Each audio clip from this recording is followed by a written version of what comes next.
Um vídeo inacreditável, feito pela Direita Minas. Assista às contradições do historiador Marco Antônio Villa. Mas no período militar, Villa, você comprava, você tem a minha idade, você deve talvez lembrar de pessoa mais velha que você. Fui processado pela Lei de Segurança Nacional, deputado. Tudo bem, se foi merecido ou não. Não, eu defendi a liberdade, a democracia, o direito, por exemplo, da gente ter esse debate. No período militar, nós não estaremos na Jovem Pan com essa liberdade, o senhor sabe. O senhor sabe, né? O que tem que destacar é que o período 64, 68, na questão que você colocou, como é possível chamar de ditadura? Ele precisa mudar o dicionário. O conceito de chamar o Bobbio, se fosse possível chamá-lo, e mudar o conceito de ditadura no dicionário de política. Por quê? Nós tivemos em 64, em 68, eleições diretas para governadores em 65, outubro, para 11 estados, porque não era coincidente as eleições, com o quadro partidário anterior. Que ditadura tem eleições no qual a oposição ganha, por exemplo, em 2 estados chaves, Guanabara e Rio de Janeiro. Tivemos eleições em 66, tivemos eleições em 68, que ditadura tem passeata dos 100 mil? Como tivemos no Rio de Janeiro. Você nem começa a fazer a passeata. E teve a passeata dos 100 mil. Que ditadura tem os festivais de música popular que nós tivemos aqui no Brasil entre 64 e 68? Que ditadura tem o movimento artístico, o teatro, por exemplo, que nós tivemos no período teatro de contestação? O senhor está Não, eu quero saber uma coisa. Eu quero que você me diga não venha com mentiras aqui que não vai colar. Não é mentira. Não venha com historinha que não vai colar. Não é mentiras. Falar que você não tinha liberdade para militar, você está de brincadeira. Com direito a censura, você está de brincadeira. Número 5, isso você é liberdade. Tinha dezenas, centenas de... O entendimento. Pois é, mas não teve censura? Muito pouco. O show, é bom lembrar que a ditadura queria lembrar filme, para apoiar o cinema nacional. Eu queria saber que ditador na América Latina criou uma empresa para apoiar o filme nacional. Mas vê como que a coisa é diferente aqui. Então, período 68, 78, agora veja a contradição. Por isso que a gente não deve temer, se construiu uma leitura do regime militar que me parece muito equivocada.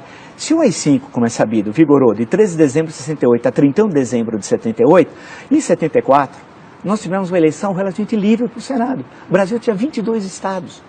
O MDB, a oposição, ganhou em 16. Perdeu em 6. Na verdade, perdeu em 5. E no Maranhão era candidato único da Arena. Né? E o que aconteceu? Quem assistiu, se tem alguns vídeos, o regime militar que criou o horário político gratuito. A versão do regime militar não havia, que era para igualar a NMDB. Jogo de imprensa do Brasil. Tinha centenas. E tem a censura. Tinha o jornal centenas. O Estado de São Paulo, o senhor conhece o jornal O Estado de São Paulo? Olha só, a grande mídia pediu a saída do João Goulart. Ou não pediu? Sim, mas isso é uma outra história. Peraí, não é outro assunto. Mas não pediu ditadura. Mas pode... Por quê? 1º de janeiro, restabelecida imunidade parlamentar. Quem chama de ditadura não sabe nada de política, de história. Você imagina ter imunidade parlamentar? No dia 1º de janeiro, você não pode caçar mais ninguém. 8 meses depois, em agosto, é anistia. E todos foram libertados. Alguns não foram, mas foram logo depois. Todos. E saíram, tinham cerca de... Eu tenho o número no livro, são 70, 80. É bom lembrar que no Estado Novo tinha 10 vezes mais, quando veio a anistia em 45. Aí, eleição de 82, chamada de ditadura, eleições que você tem 5 partidos, um dos quais se proclamava socialista, Partido dos Trabalhadores.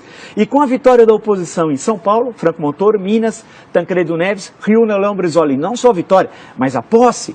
Então, chamar o período 79 a 85 e em 84, especialmente entre janeiro e abril, a campanha das diretas. Quer dizer...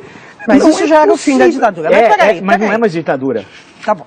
Porque não existe ditadura com liberdade, com comício, com 1,5 milhão nas ruas. Não há na história do mundo. Nem na ditadura romana, que tinha outro cara. Desde Castelo Branco, o senhor não sabe, o senhor não conhece a história. No dia 10 de abril, quando tomou posse no Congresso Nacional, ele disse que ia acabar o mandato de Jânio Quadros. E veio a luta armada. Dia 3 de outubro de 65. Então a ditadura foi depois do AI-5, é isso? A ditadura, foi depois do AI-5. Longa história. Seria 3 de outubro. Foi depois de AI-5 a ditadura. A repressão já começa em 64. A repressão começa em 64. O povo pediu a saída do João Goulart. Pediu, mas não queria ditadura. A Igreja Católica... Mas que ditadura? Democracia. O que é ditadura? É a supressão das liberdades dele. Quem chama de ditadura não sabe nada de política, de história. Das liberdades? Naquela época você podia ir e vir aqui no Brasil? Você podia ir e vir, sair e voltar no Brasil? Não, você teve até banido. Tem pessoas que perderam a nacionalidade. Mas que pessoas? Quem inventou isso foi a República. Foi a República. Quem chama de ditadura não sabe nada de política, de história.